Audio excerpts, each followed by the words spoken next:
बिस्मिल्लाहिर्रहमानिर्रहीम। मेरे तमाम नाज़रीन, सामीन और हाज़रीन जो पाकिस्तान या पाकिस्तान से बाहर दुनिया के किसी भी कोने से इस वक्त मुझे देख रहे हैं और सुन रहे हैं, उन सबको अस्सलामु अलैकुम व रहमतुल्लाहि व बरकातुहू। Hello everyone, this is Anli Badal and my all every listener and viewer, welcome to my show Minds and Marks Exchange. Today we have a very wonderful, very surprising personality with us, Alan Kessler. Alan is actually a very famous personality in spiritual world. So let's meet to Alan. Assalamu alaikum, Alan. How are you? Walaikum salam. I am very happy. Thank you very much to be with you. Thank you for inviting me to have an interview with you. Thank you, thank you. I also thank you that you have given me your so much precious time. I know that the morning time is very much engaging and so much work over there in the morning. So you give me the morning time at your place, and here is 8 o'clock at night. So thank you, Alan. Before we moving toward questions, I would like to you to introduce yourself from my viewer, so my viewers can know about you and who is the personality sitting beside me. So over to you. Thank you very much. So I'm very happy to be speaking to some of your viewers. And salam alaikum to all of you who are viewing us. To briefly introduce myself, if you don't know, I was actually born in 1947, just before the creation of Pakistan. And my parents at that time were in Mussoorie, which is where my parents were Christian missionaries. So the missionaries would often go during the summer when it was hot to the mountains to get away from the heat because it was difficult for them, just like the British used to move their capital from Delhi to Simla, to the mountains, because it was too hot for them to stand the heat. So similarly, the foreign missionaries would often do that. So I was actually born in the Himalayan mountains in Mussoorie, and after just 40 days, actually, after I was born, Pakistan was created. And another 40 days later, I arrived in Pakistan with my parents and older sister. We were actually on the very last train that went from India to Pakistan in 1947. So then I was a resident of Pakistan for the first 18 years of my life, as my parents were working first at that time in Khanewal, then later in Lahore, then later in Rawalpindi. So I think the most important thing about me for you all to know is that I love Pakistan very much, not only because it's the place of my childhood, but also because I found out that Pakistan is a very special place. Pakistan is not an ordinary country, but Pakistan is a place which has been chosen by God Almighty and by the Holy Prophet Muhammad, peace be upon him, to reestablish pure Islam. And pure Islam means love, truth, justice, mercy, compassion, forgiveness, all the great universal qualities that are taught in every religion.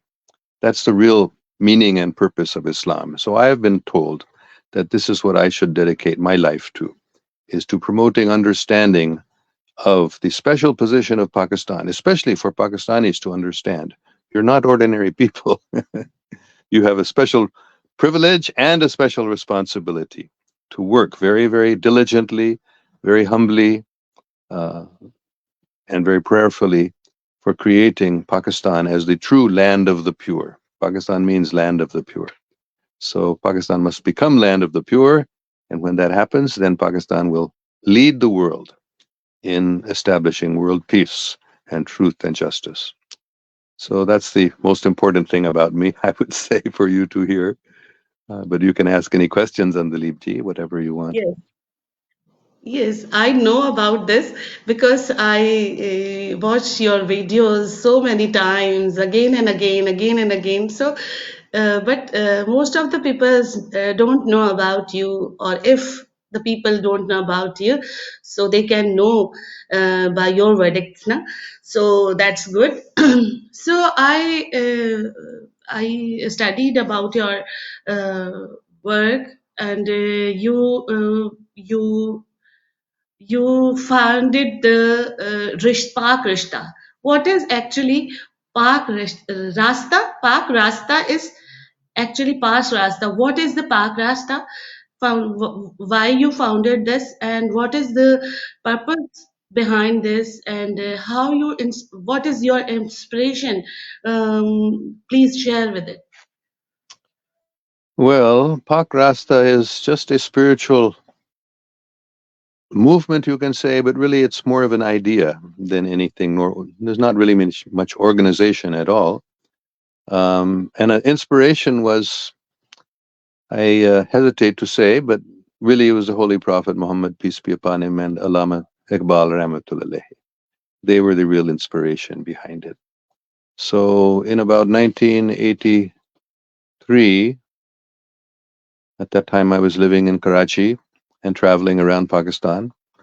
So one morning when I was very early, I would get up in the morning and I was doing zikr, and I heard this voice speaking very, very clearly, not outside, within my heart.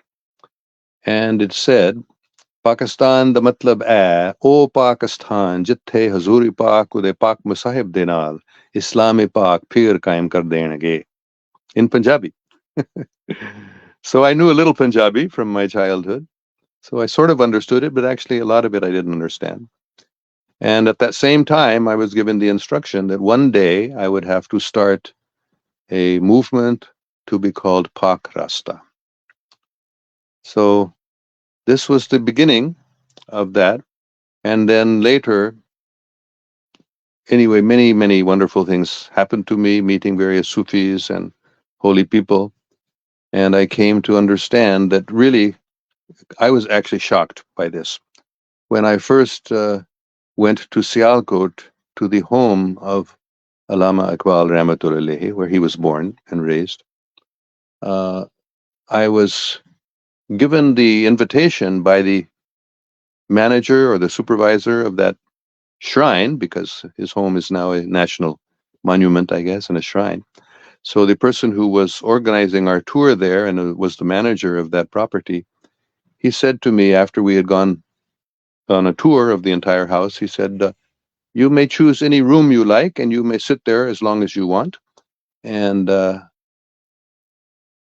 was quite surprised for him that he said this. I didn't know why he said it. So I chose the room where Allama Iqbal Rahmatullah used to meet with his guests or people who were coming to visit him.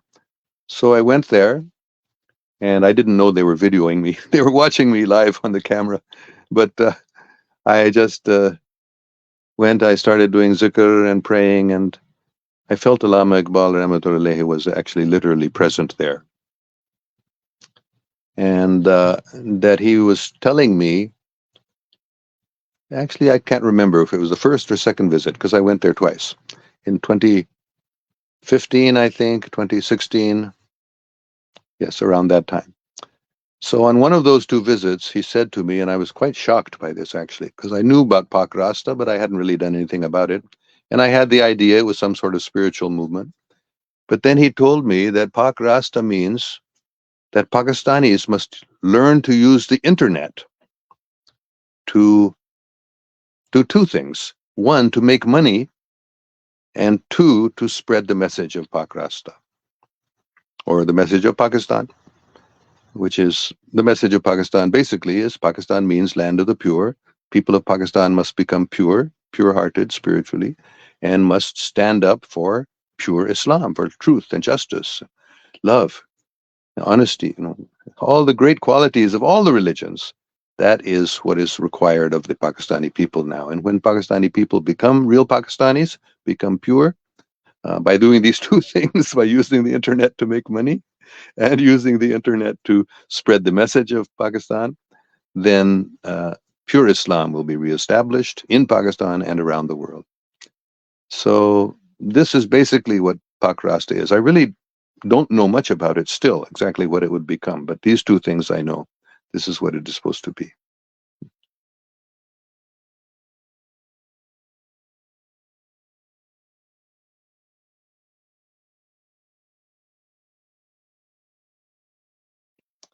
I can't hear you.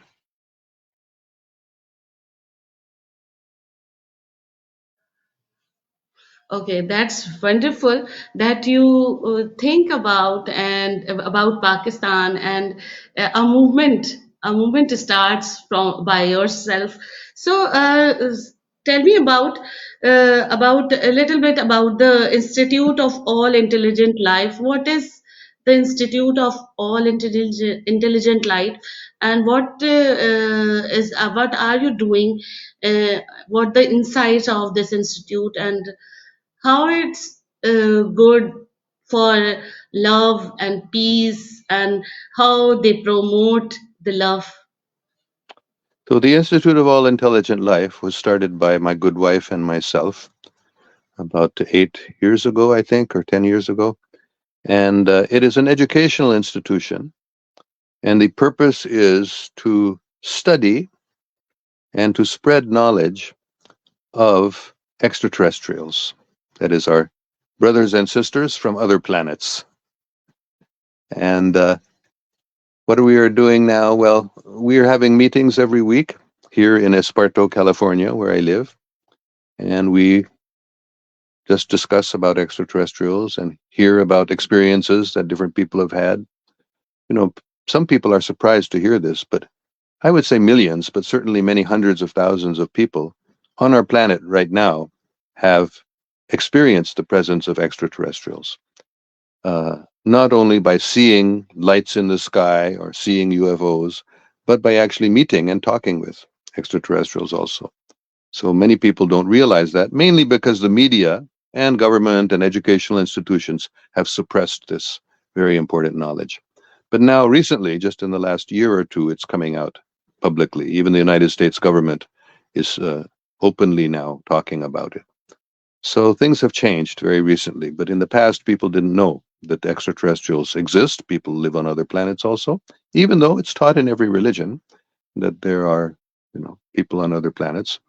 But most people don't realize that. So it's still something fairly new. But this is what the Institute of All Intelligent Life is all about, to help people understand the truth, not only the truth about extraterrestrials, but the truths that they are teaching. Because they are coming, of course, there are different types of extraterrestrials, just like there are different types of human beings. Some are very good, most of them are good, and some of them are evil. Just like there are sinful people, there are sinful extraterrestrials. But fortunately, the good ones are much more powerful. So people have been misled by Hollywood movies, especially talking about extraterrestrials as evil and dangerous. That's false. That's very few of them. And mostly the extraterrestrials are very good. So that's the main message we're trying to spread, that people should not believe all these fake stories, movies, that extraterrestrials are dangerous and evil and a security risk like that, which is what satanic forces in this world are trying to promote, that idea. But that is false. Mostly extraterrestrials, just like most human beings, are good at heart, innocent, and very few are really evil. But sometimes the evil ones gain the upper hand and become powerful, and then there is a lot of chaos and unfortunate things happen. But overall, because God is all powerful, so God is the supreme extraterrestrial, the supreme leader and ruler. So he keeps things in check when the evil forces start becoming too powerful. So that's what's happening right now, that Allah subhanahu wa ta'ala is bringing the evil satanic forces under control because they had become out of control. And now, right now, this is a war. It's a spiritual war. It's a jihad that's going on now all over the world, and especially in Pakistan right now. And certainly our extraterrestrial brothers and sisters are helping us in this jihad. That's why we see so much protection of people who are truthful and honest and fair, like Imran Khan Sahib, who is being so mistreated, not only by evil human beings, but by evil extraterrestrials are also fighting against him because they don't want him to become powerful again. They don't want him to become the leader of Pakistan because they know that their evil plans and control of the world will be ended by people like Imran Khan. So that's why he is going through so many difficulties right now. But as we all know, who have open eyes, we can see that he is very wonderful, honest, true Muslim with full faith in God Almighty.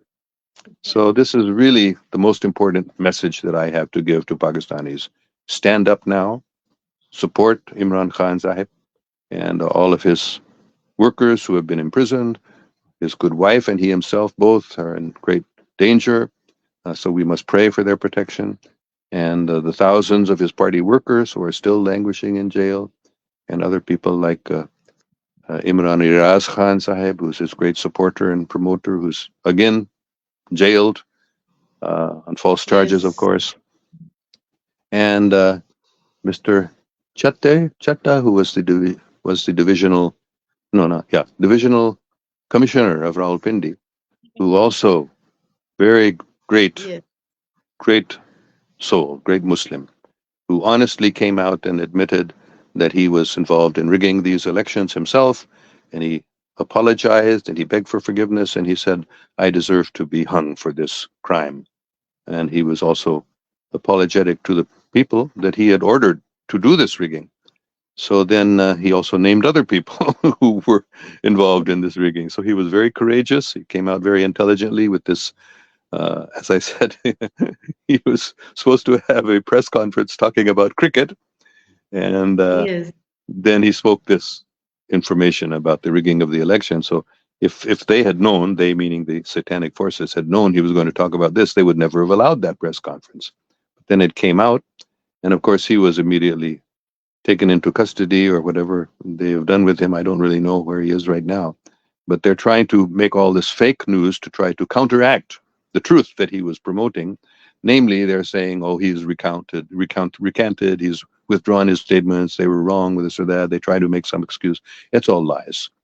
He is very truthful, honest, very courageous man to come out like this. And I am praying that other Pakistanis will also do what he did. This is the jihad. Actually, this is the Ghazwa-e-Hind. People don't understand what Ghazwa-e-Hind. It's not a military battle. It's mostly the spiritual battle going on right now for truth and justice. So I'm requesting everyone, especially Pakistanis, but people all over the world, Pakistanis as well as non-Pakistanis, everyone should stand up now for truth and justice, especially against the injustice, the genocide going on in Gaza right now. We all must stand up, do everything it can to make our voices heard and to convince people that we all must gather together now, work together to establish justice and truth. And in Pakistan right now, I'm praying for your protection and for you all to become very courageous and just trust in God.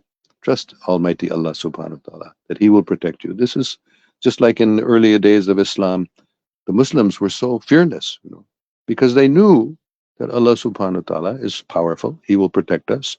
And even if we die, we are going to get a wonderful reward for our efforts. So that's how Pakistanis should feel now. It doesn't matter what happens to us. Let us stand up courageously and fight for the truth. This is the real jihad today. Very nice. I think after listening you, I can say that you have a very brief study regarding election and Imran Khan and the people of Pakistan, and you explain and you guide peoples very well that how and what should we do and what can we take a step forward to help the peoples. So that's very Yes, well, it's good. very, very simple. It's really very simple. The fact is that even though all the pre-election rigging was there against PTI, they, Yes. didn't even allow the election symbol. It was incredible how it was. They tried all, and then they thought, now we've taken care of it. Now we can have an election, and they cannot win. Even though they had to run as independents, they could not even run as members of PTI. Still, they won a huge majority. They actually won, I think, 200 seats, at least 190, 180 at minimum. So they won a majority of the seats. But then when, much to their shock, the election returning officers saw that this was happening, and their superiors who were ordering them what to do, they were ordered, just like Mr. Chetta said, he ordered his returning officers, now you have to lie. You have to say that, okay, PTI won, but not enough votes to make the government. That was the order they received from above. They could not allow Imran Khan to make the government. So they had to lie. They had to rig the election even more. And Yes. so everyone knows this. Everyone who's a little bit intelligent and understands how the media is controlled by satanic forces, international media, and also most of the media in Pakistan. A few honest and courageous people are telling the truth. And the people, fortunately, understand. This is a great benefit of Pakistan right now, that the situation has become so clear. Everybody with a little intelligence knows that this was a total rigging and that the PTI should be forming the government right now, but they're trying to prevent it by any illegal, unconstitutional means. They don't care. They're desperate. The satanic forces know they're losing. They know that they're going to be out of power soon. So they're desperately trying to hang on like a dog in a corner. There's an English expression about a cornered dog, you know. So when a dog is in a corner and there are, you know, others surrounding him and other animals may be attacking him, what does he do? He just, you know, goes crazy and he just fights without any reason, even though he knows it's impossible for him to win. So that's actually what's happening right now. The Bilkul, satanic exactly. forces are cornered and Your they're words fighting desperately. reflect your love. Yes, I'm sorry, what did yeah, you say? your words. I said that your words reflect your love for Pakistan and how lovingly you are telling about the situation and what the solution for this and what to do the people can do or the enforcement agencies can do. It's really very important that everyone can take their place and take their responsibilities seriously so we can change the world very soon, inshallah. So Alan, Inshallah. I want to ask the about the Institute of Intelligence.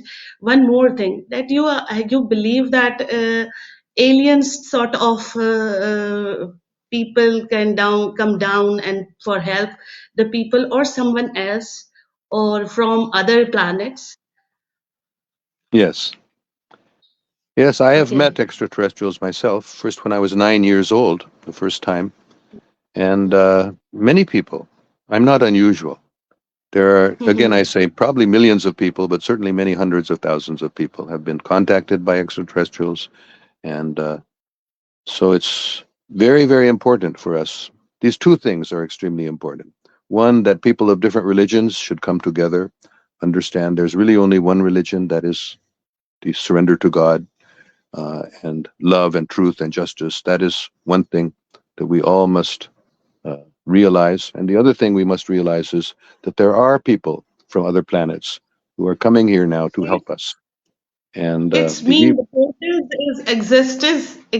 portal's existence is in this world is you feel the portals are there from their portals the other peoples or the from the other planets peoples come or aliens come down. I don't call them aliens because they're not aliens. They're our brothers and sisters. They're our own family. So these they come different ways. Some come through portals, and some they have flying ships, you know, spaceships or starships. So there are different ways that they come. Um, but portals is the easiest way. They can come from far, far away, you know, many millions of light years away, even very quickly by going through these portals. Or yes, but they can also, and some of them do, and there many of them are. They make themselves visible because that's a little less strange to us than just suddenly popping into existence in front of us as if they're invisible and suddenly become. So that's one way they come. But like my own experience, when I first was 9 years old, I was walking home from school and through a wooded area, and there was a clearing, and there was a flying saucer parked there. So that's my own experience has been more by meeting extraterrestrials uh, who were in, you know, a little flying. That was a fairly small, you know, maybe what 40 feet or I don't know. I never measured it, but small, fairly small craft. But they have huge craft, which are many kilometers, many miles long. So they have different sizes and different types of craft in which they come. And they also come by teleportation or by going through portals. So there are many different ways of travel. Some people think, oh, how can they come? It's light years away, hundreds and light years away. The nearest planets that have intelligent life on them are light years away. So Exactly. it would take them a long, long time to reach here. No, they don't have to be limited like we think the speed of light is the fastest possible speed. That's not correct. Speed of Okay. light is one type of barrier, just like there's a sound barrier, so there's a light barrier. But just like initially they thought we cannot travel faster than sound, but then fast airplanes were able to go break the sound barrier. So the same way, fast spaceships are able to break the light barrier, so they can come very, very quickly, even from a long, long distance away. So they are traveling with spaceships and sort of this type of transportation as well. Yes, both ways. Both you can Okay. say. It's almost like spiritually, going through a portal is almost like a sudden spiritual appearance of an angel out of nowhere. Yes. But they also travel in physical ships. Different species use different methods of transport. I saw your one video in which you are telling about the uh, spiritually some physical elements about find out in your house corner, and you talk about with your wife. You are talking about them with your wife, so that was very surprising me that you experience them and you know that something existing in this world. Yes, my wife has also seen, a whole fleet of spaceships. Okay, okay, this is really very surprising for me. The people are Well, listening; they are the reason also why it's surprised. surprising for you is that you have been prevented from finding out the truth by a Yes, conspiracy, really, a plan to yes. prevent people from finding out about extraterrestrial visitors here. And if you find out about it, they want you to think they're dangerous and a security threat and are enemies, so that but that's fake news. That's a false propaganda. They are not a So, security threat. They are our friends and our supporters, just like angels. Angels are extraterrestrials.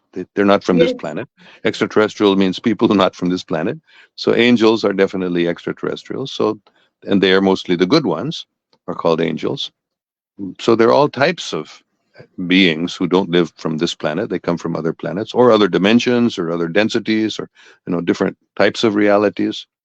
But the many of them from different areas, different So physical areas how and different spiritual or dimensional areas are coming now more and more to our planet and are introducing themselves to us. what is the practice you are doing to reach out them and to know about them? What is the spiritual practice? Well, really, all you have to do is go out some night, look up at these stars, look up at the heavens, and Okay, pray to God or pray to whoever you pray to. Um, I am here. I want you to make yourself known to me. Please give me a sign. That's all. It's okay. no big technique. There are techniques also, more elaborate techniques, but really that's all that's needed. If you are sincere, if you want to see a sign of the presence of our extraterrestrial friends, then in one way or another, gradually, usually they start in dreams, because it can be can be very frightening if something, if something suddenly you saw something floating in the sky outside of your house, what would you do? You'd be afraid, So they don't want us to become afraid because they're very good people mostly. So they gradually introduce themselves. They may appear in dreams first, and then they may gradually try to prepare us. So it's not maybe not all at once, but even if you're ready for it, just the simple act of going out at night and looking up at the stars and praying, please, I want to get to know you. I know you're there. please give me some sign, and you may see a light in the sky. You may gradually become accustomed to it more and more, and then finally they will come and meet with you and speak with you personally. Exactly. Actually, the person who want to communicate with them, so he or she can get response from them. Exactly. I think this is really make so much practice. After that, we can make it happen with me or with anyone. But Yes. yes. Sometimes it's happened with us that we feel that someone is standing behind me and would turn the face and then no one is there.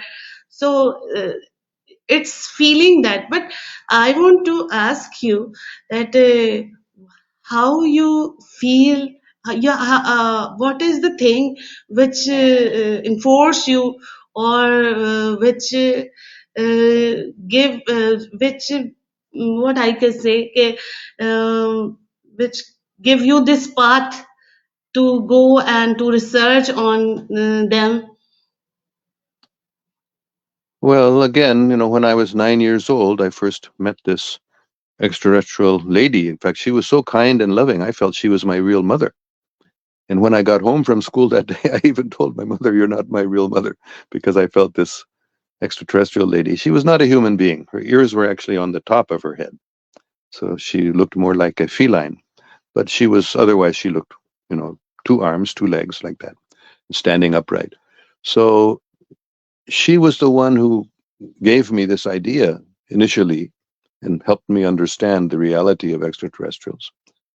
So I guess it's up to them, really, how they want to, because how are we ready for something like that to happen to us? And even then, I couldn't remember it at all very clearly. The, the, in the beginning, we may not be able to remember it, because if we did remember it, we might, if not get scared ourselves, we will get ridiculed. In fact, this is what happened to me.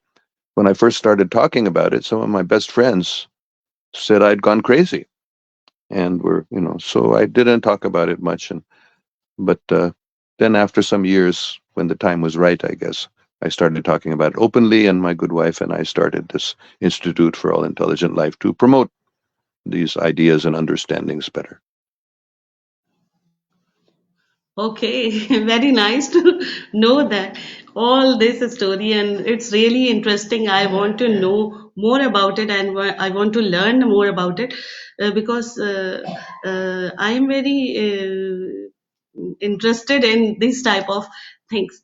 Well, you So, can go to my website. I have a website. My wife and I created this www.allintelligentlife.com. You can please put that in the description of our interview so that anybody who's interested, they can see that. Also, I have a Facebook page that I go on regularly, yeah. and I do interviews Oh, sometimes, but I do mostly live chats, and people can ask yes. questions of me there. So please put my Facebook Sure. URL also there. I will do this, inshallah. I will do this Thank because you. I want to know about more about them and about the other world peoples. And this is really very nice session with you.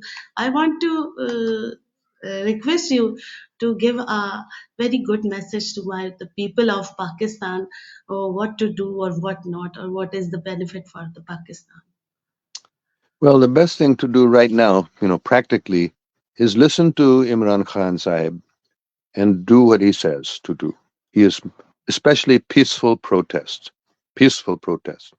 and do not let them become violent, because that's what the satanic forces want. They want to make violence so that they can close everything down. And you know, so peaceful protests. I think that's the main thing he is calling for now. And the other thing is to tell the truth. Just be fearless, be honest. Don't worry what happens to you personally. Just trust in the protection of Almighty, and tell the truth to your friends, relatives, neighbors, anyone who is willing to listen. Just boldly share the truth, and try to find, sometimes they make it hard to find out what Imran Khan Sahib is saying, but we can, fortunately. And so find out what he is asking us to do and do what he is saying, because he is not an ordinary person, you know. He's a very, very elevated soul. He is a pure Muslim. He really understands Islam. You know, I was told very, very clearly that most people who call themselves Muslims, they don't really understand what Islam is. But Imran Khan Sahib does. So Islam means above all love and truth and justice. So that's real Islam. So he understands Islam. So we should have full faith in him as not only as a political leader, because he is a political leader in one sense, but really he's a spiritual leader because he understands the truth. And he is fearlessly, boldly, with faith in Allah subhanahu wa ta'ala, he is moving forward.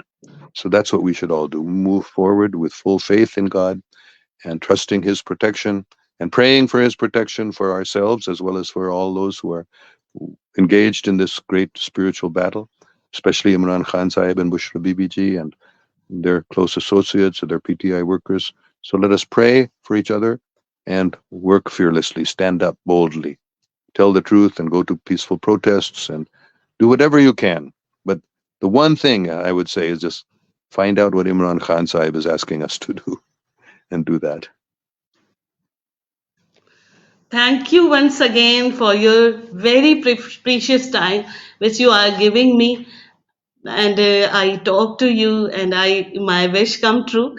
Inshallah, in future I will ask you more questions. You will give me chance once again to talk to you after connecting at your Facebook chat. I will ask few questions as well. For till the next time, we will come back with a new guest with new topic. Till the next time, Allah Hafiz. Allah Hafiz. Thank you so much.